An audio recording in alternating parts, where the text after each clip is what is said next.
बहुत सारे ऐसे केसेस हैं जो कि भूत प्रेत तथा ऊपरी बाधा से ग्रसित हैं। मॉडर्न साइंस में भूत प्रेत को लेकर तो कोई विशिष्ट विश्लेषण नहीं है, लेकिन इसके डिक्शनरी में पैरानॉर्मल एक्टिविटी का वर्णन मिलता है।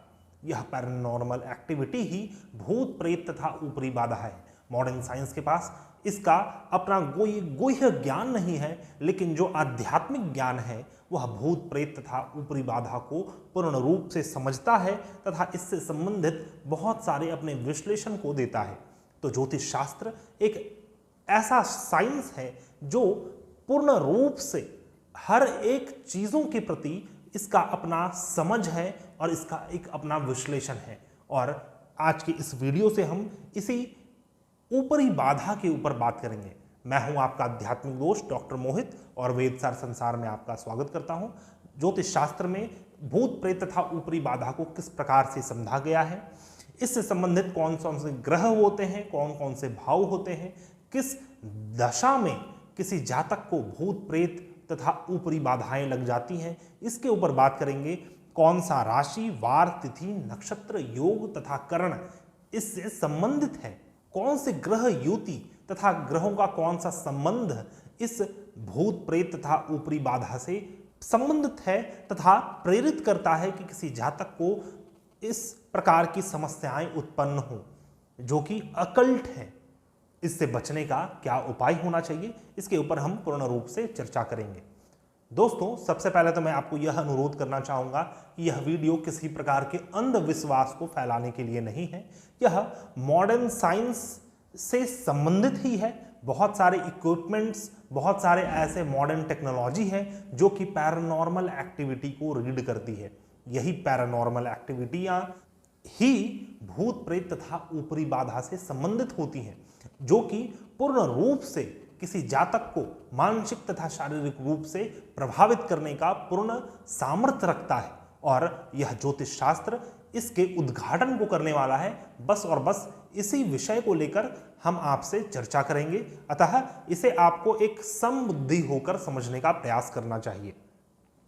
तो सबसे पहले हम बात करते हैं कि कौन सी ऐसी कृत्य होती है जिससे भूत प्रेत तथा ऊपरी बाधाएं लग जाती हैं। जो भी व्यक्ति दूध पीकर या फिर सफेद मिठाई खाकर किसी चौराहे पर जाता है संध्या के समय, तो उस जातक के ऊपर भूत प्रेत तथा ऊपरी बाधाएं लग सकती हैं। और भी कई सारी ऐसी चीजें हैं, क्योंकि इसका क्या संबंध है, ज्योतिष शास्त्र से इसका क्या संबंध है, सबसे पहले इसके ऊपर बात करेंगे। तो दूध और सफेद मिठाई चंद्रमा का सूचक है और चौराहा राहु है। राहु जो कि चंद्रमा का परम शत्रु है, जब इन दोनों का संबंध होता है तो यहां पर कुछ घटना घटित होती है जो कि निगेटिव है, जो कि पैरानॉर्मल है, जिसे ग्रहण दोष भी कहते हैं। और इस दोष के कारण भूत प्रेत तथा ऊपरी बाधा जातक को लगती है। इसके ऊपर बहुत ही विशिष्ट विश्लेषण हम करेंगे। अभी मैं जस्ट आपको एक बात बतला रहा हूं कि किस तरह से हम इसे अपने नॉर्मल जीवन से जोड़ सकते हैं। किसी भी रजस्वला स्त्री को भी किसी भी चौराहे पर या फिर किसी कूड़ा करकट वाले स्थान पर, किसी गंदगी वाले स्थान पर नहीं जाना चाहिए। इससे भी भूत प्रेत तथा ऊपरी बाधाएं लग सकती हैं। कुएं तथा बावड़ी में भी, जल स्रोत या फिर जल वाले स्थान में भी भूत प्रेत वाले एनर्जीज प्रभावित रहते हैं, वहां पर सक्रिय रहते हैं। तथा यदि आप उस प्रकार के एनर्जी लेवल के साथ वहां पर जा रहे हैं तो आपको उसका दोष लग सकता है। यदि किसी व्यक्ति के कुंडली में किसी भी भाव में सूर्य, बृहस्पति, चंद्रमा तथा मंगल हो और उस भाव में जो भी शुभ ग्रह होते हैं, सूर्य, बृहस्पति, चंद्रमा, मंगल, इन ग्रहों के प्रभाव से किसी जातक के जीवन में मांगलिक कार्य होता है, जैसे कि विवाह कार्य। और विवाह कार्य के समय भी वह जातक बहुत ज्यादा प्रोन रहता है भूत प्रेत तथा ऊपरी बाधा से ग्रसित होने के लिए। रात्रि के 12 बजे जब सूर्य और चंद्रमा बहुत निर्बल होते हैं, उस समय द्वार के चौखट पर, मुख्य द्वार के चौखट पर भी इस प्रकार की शक्तियां सक्रिय रहती हैं। मनुष्य का दायां आंख सूर्य तथा बायां आंख चंद्रमा है और जो यह भूत प्रेत ऊपरी बाधाएं होती हैं, जो तांत्रिक जो अभिचार कर्म होते हैं, यह सबसे पहले किसी जातक के नेत्र के ऊपर ही प्रभाव डालता है, क्योंकि यह जो अभिचार कर्म है यह राहु है और सूर्य और चंद्रमा का राहु परम शत्रु माना गया है, इसलिए यह अपने परम शत्रु के ऊपर सबसे पहले अपना प्रभाव छोड़ता है। तो दोस्तों अब हम बात करते हैं कि कौन कौन से ऐसे ग्रह हैं जो कि भूत प्रेत ऊपरी बाधा तांत्रिक क्रिया अकल्ट गुप्त विद्या से संबंधित है। सबसे पहला है राहु और केतु। राहु जो कि पाप ग्रह है और किसी भी प्रकार के निगेटिविटी को दर्शाता है और परम कारक ग्रह माना गया है। भूत प्रेत का परम कारक माना गया है, प्रेत बाधा का परम कारक माना गया है। तो सबसे पहला है राहु और केतु जो कि भूत प्रेत का परम कारक माना गया है। शनिवत राहु अर्थात शनि के समान राहु कार्य करते हैं, जो कि ऊपरी बाधा ऊपरी हवाओं का परम कारक है और यह प्रेत बाधा का परम धोतक है। इसी ग्रह के कारण जब कोई जातक प्रभावित होता है तो यह मन और शरीर से जातक को ग्रसित कर देता है, क्योंकि राहु और केतु आपका सब कॉन्शियस माइंड है, आपका जो अंतर मन है वह राहु और केतु है। और यह जो भूत प्रेत होते हैं, यह जो ऊपरी बाधाएं होती हैं, यह आपके अंतर मन को सबसे पहले प्रभावित करता है। इसीलिए राहु और केतु परम कारक है प्रेत बाधा का। इसके बाद है शनि ग्रह जो कि एक पाप ग्रह है और राहु के समान ही कार्य करता है। शनि रोग कष्ट पीड़ा व्याधि के कारक ग्रह माने गए हैं तथा अष्टम भाव के भी कारक ग्रह माने गए हैं। और अष्टम भाव जो है वह गुप्त विद्याओं का स्थान है, अकल्ट मिस्टिसिज्म का स्थान है। इसलिए राहु शनि और केतु यह तीन ऐसे ग्रह हैं जो कि प्रेत बाधा से संबंधित हैं। चौथा है चंद्रमा जो कि आपका मन है। मन जब अनुकूल है किसी जातक के तो उसे कोई भी एक्सटर्नल चीज प्रभावित नहीं कर सकता, लेकिन जब मन ही विचलित है, मन कमजोर है, मन को सहारा की आवश्यकता है, तो आपको कोई भी एक छोटी सी बात भी बड़े रूप से प्रभावित कर देती है। इसीलिए चंद्रमा भी परम कारक है। चंद्रमा राहु केतु तथा शनि के शत्रु हैं, इसीलिए राहु केतु और शनि सबसे पहले चंद्रमा को ही प्रभावित करते हैं। पांचवा ग्रह है बृहस्पति ग्रह जो कि एक सात्विक ग्रह है, और जब किसी जातक की सात्विकता कम होती है तो जातक बहुत ही शीघ्र किसी भी प्रकार के अभिचार कर्म निगेटिविटी के प्रभाव में आ जाता है। शनि राहु केतु के परम शत्रु भी हैं बृहस्पति, तो जब भी शनि राहु केतु के साथ बृहस्पति का संबंध बन जाता है तो बृहस्पति थोड़ा सा निर्बल हो जाते हैं, जातक के अंदर सात्विकता की कमी हो जाती है और यह एक परम कारण रहता है किसी भी जातक को बड़े रूप से ग्रसित करने के लिए प्रेत बाधा में। तो दोस्तों अभी तक हमने ग्रहों के ऊपर बात किया। अगर भावों के ऊपर बात करें, कौन कौन से भाव किसी जातक को प्रेत बाधा से पीड़ित कर देते हैं, तो वह है प्रथम भाव, अष्टम भाव, पंचम भाव, नवम भाव। पंचम भाव जो कि प्रारब्ध का स्थान है, पूर्व जन्म के कर्म का स्थान है, जो आपका सदैव पीछा करता है। लग्न तो आप स्वयं ही हैं। अष्टम भाव गुप्त विद्याओं का स्थान है, अकल्ट भूत प्रेत का स्थान है, अंडरग्राउंड चीजों का स्थान है। इसलिए अष्टम भाव बड़े रूप से भूत प्रेत को दर्शाता है। और नवम भाव जो कि धर्म का भाव है और यह पूर्व जन्म के पुण्य कर्मों को दर्शाता है। तो यह भूत प्रेत बाधा कोई इस जीवन से प्रकट नहीं हुआ है, इसका संबंध पूर्व जन्मों से रहता है। तो यह क्या संबंध है, क्यों आपके जीवन में, इस जीवन में सिर्फ आपको ही क्यों यह शक्तियां प्रभावित कर रही हैं, किसी दूसरे व्यक्ति को प्रभावित क्यों नहीं करती? कोई दूसरा व्यक्ति अगर कोई स्थान में चला जाता तो वो ग्रसित नहीं होता, लेकिन आप चले जाते हैं तो आप ग्रसित क्यों हो जाते हैं? तो इसके पीछे आपके पूर्व जन्मों का कर्म है जो कि आपकी कुंडली योग के रूप में दर्शाती है। तो किस किस प्रकार के योग होते हैं यह हम अंतिम में बात करेंगे। पहले हम बात करते हैं कि कौन सी राशियां, कौन से वार, कौन सी तिथि, नक्षत्र, वार, करण में आप अगर हैं तो आप बहुत ज्यादा प्रोन हैं। तो यदि आपकी राशि मिथुन राशि है, कन्या राशि है और मीन राशि है, अर्थात कि वायु तत्व की राशि जो होती है ये बहुत ज्यादा प्रोन होती है प्रेत बाधा के लिए। उसी प्रकार शनिवार, मंगलवार, रविवार प्रेत बाधा की संभावनाओं को बढ़ाता है। उसी प्रकार अगर हम तिथि की बात करें तो जो रिक्ता तिथियां हैं यह बहुत ज्यादा जातक को प्रभावित करती हैं इस प्रकार के नेगेटिव एलिमेंट से। साथ ही अमावस्या तिथि के ऊपर मैंने बहुत ही विस्तार में वीडियो बनाया है, तो रिक्ता तिथि क्या होती है इसके ऊपर भी आप वीडियो देख सकते हैं। जो चतुर्थी तिथि होती है वह रिक्ता तिथि मानी गई है। उसी प्रकार नक्षत्र में देखा जाए तो वायु संज्ञक नक्षत्र, अर्थात कि वायु संज्ञक राशियां, वायु संज्ञक नक्षत्र बहुत ज्यादा प्रोन होते हैं प्रेत बाधा तथा ऊपरी बाधा के लिए।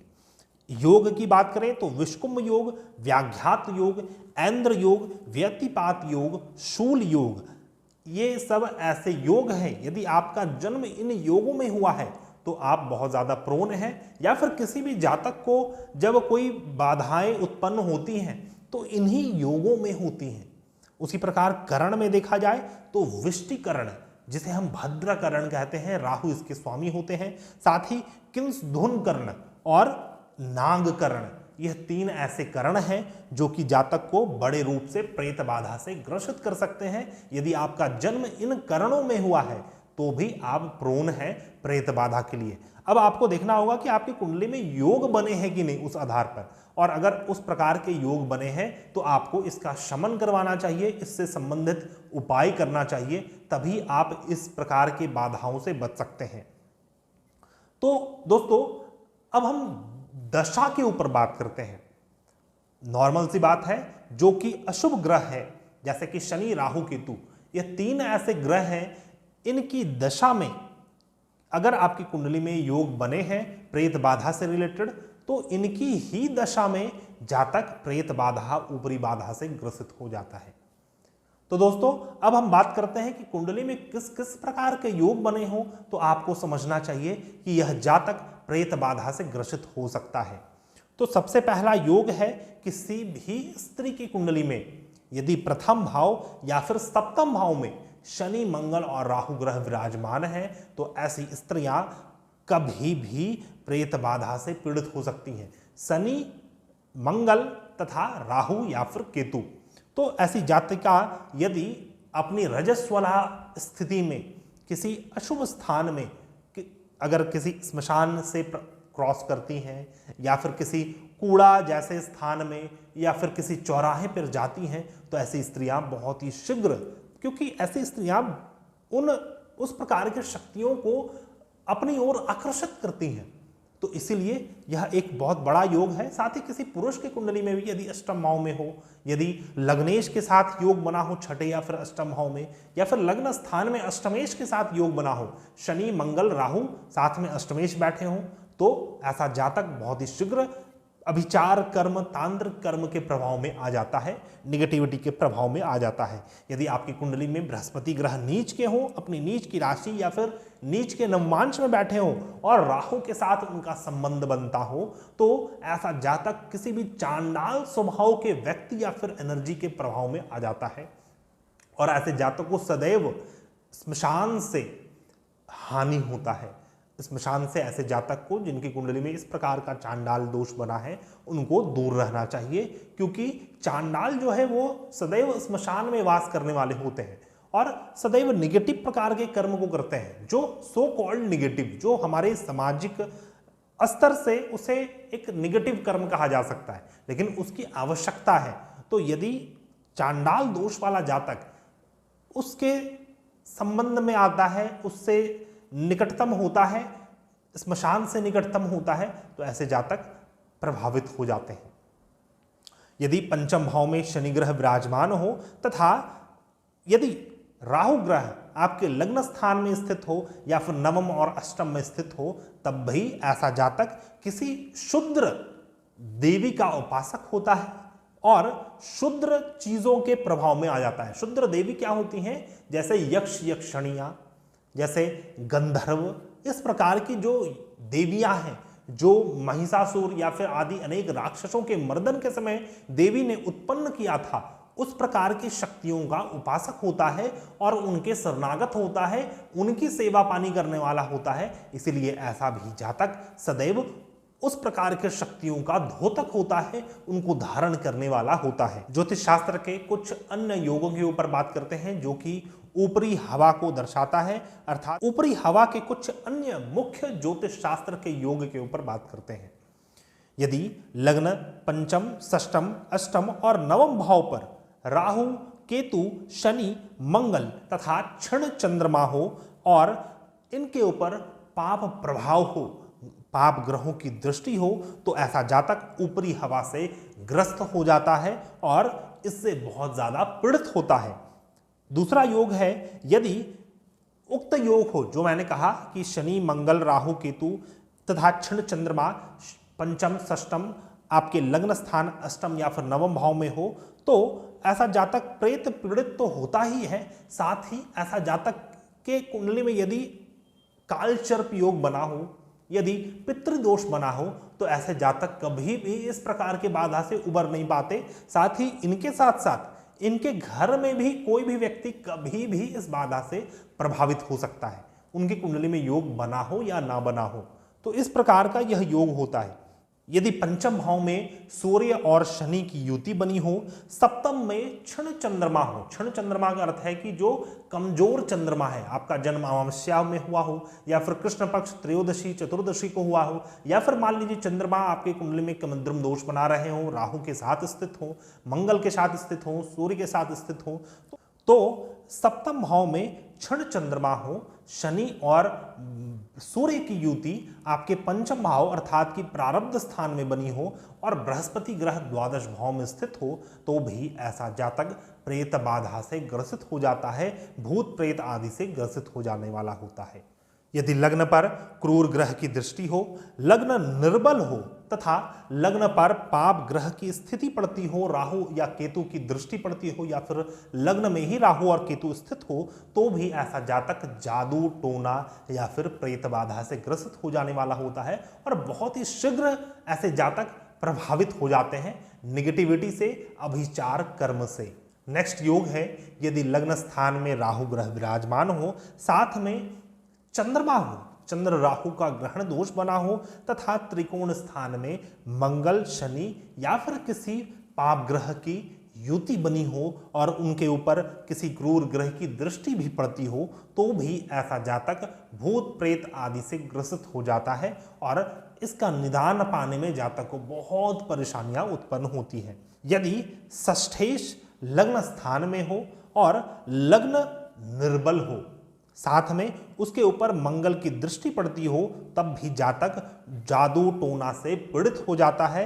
यदि लग्न पर किसी अन्य शुभ ग्रह की दृष्टि न पड़े, तो जातक जादू टोना से पीड़ित होने के साथ साथ इससे असंख्यों दुख को अनुभूति करता है, क्योंकि लग्न का स्थान दुख का स्थान है। साथ ही ऐसी संभावनाएं बनती हैं कि यह ऐसा जातक प्रबल भूत प्रेत से पीड़ित होकर जीवन भर इस चीज से पीड़ित रहता है तथा उसके घर के अन्य सदस्य भी इस प्रकार के योग से, जादू टोना से पीड़ित होने वाले होते हैं। कुंडली में अन्य और भी वैसे योग होते हैं, जैसे कि सूर्य, शनि तथा राहु, यह तीन ग्रह एक साथ विराजमान हो, जिससे सूर्य शनि का विष योग, शनि और राहु का श्रापित दोष बनता हो, साथ ही सूर्य राहु का ग्रहण दोष बनता हो, ये तीनों ही योग एक साथ बनते हो, अष्टम भाव में योग बनता हो, लग्न स्थान में बनता हो, पंचम भाव में बनता हो, तो ऐसे जातक बहुत ही शीघ्र प्रेत बाधा से ग्रसित हो जाते हैं और इनके साथ और अन्य और भी कई समस्याएं होती हैं।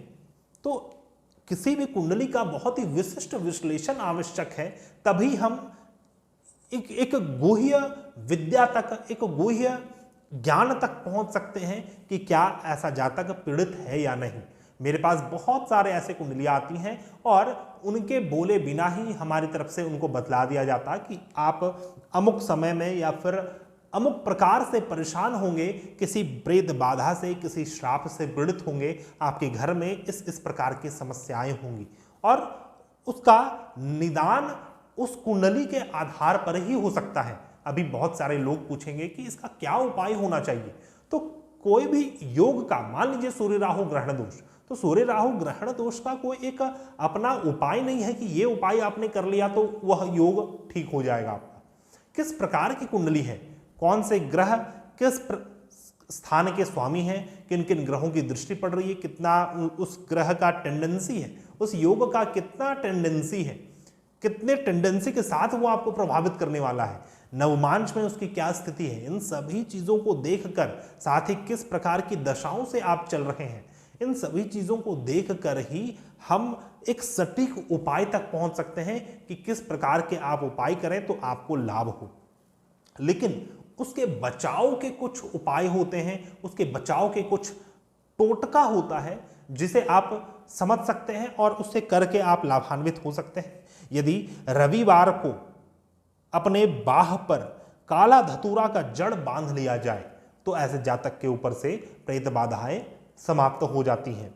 यदि प्रेत बाधा से ग्रसित व्यक्ति को लहसुन का रस हिंग में घोलकर उसके आंख में, उनके नेत्र में डाला जाए तब भी ऐसा जातक बहुत ही शीघ्र तुरंत ही उस प्रेत बाधा से समाप्त होता है, उसकी प्रेत बाधाएं समाप्त होती हैं, उसके ऊपर जो भी भूत प्रेत चढ़ा हुआ है वो सभी दूर भागता है। यदि कोई जातक ऊपरी बाधाओं से मुक्त नहीं हो पा रहा है तो ऐसे जातक को हनुमान जी का पूजन करना चाहिए और हनुमान जी का पूजन भी एक संकल्पबद्ध होकर करना चाहिए। मान लीजिए प्रथम मंगलवार से, शुक्ल पक्ष के पहले मंगलवार से आपने प्रारंभ किया और हाथ में जल लेकर आपको यह संकल्प लेना है कि हे प्रभु, मैं 21 दिन, 11 दिन, 51 दिन, 45 डेज तक मैं आपके इस पाठ को करूंगा। आप कोई भी पाठ कर सकते हैं, हनुमान चालीसा, साथ में संकट मोचन हनुमानाष्टक या फिर सुंदरकांड या फिर हनुमान जी के बीज मंत्र ओम हंग हनुमते रुद्रात्मकाय हुं फट का आप जप कर सकते हैं। इससे हनुमान जी की प्रसन्नता प्राप्त आप करेंगे और आप सभी प्रकार की प्रेत बाधाओं से दूर होंगे। साथ ही बहुत सारे तंत्र शास्त्र में इससे संबंधित बहुत सारे उपाय हैं जो कि आप मेरे नित्य शॉर्ट्स पे देख सकते हैं। आप हमारे से कांटेक्ट करके इसके उपाय को प्राप्त कर सकते हैं। मैं आज इस वीडियो को विराम देता हूं। आशा करता हूं आपको मेरा यह वीडियो पसंद आया होगा। यदि आप अपने कुंडली का विश्लेषण करवाना चाहते हैं और इस प्रकार के योगों से आप ग्रसित हैं और इसका पूर्ण समाधान चाहते हैं तो आप हमारे से कांटेक्ट कर सकते हैं। हमारा कांटेक्ट डिटेल्स आपको मेरे डिस्क्रिप्शन बॉक्स में मिल जाएगा। हम मिलते हैं नए वीडियो में, तब तक के लिए धन्यवाद। जय हिंद।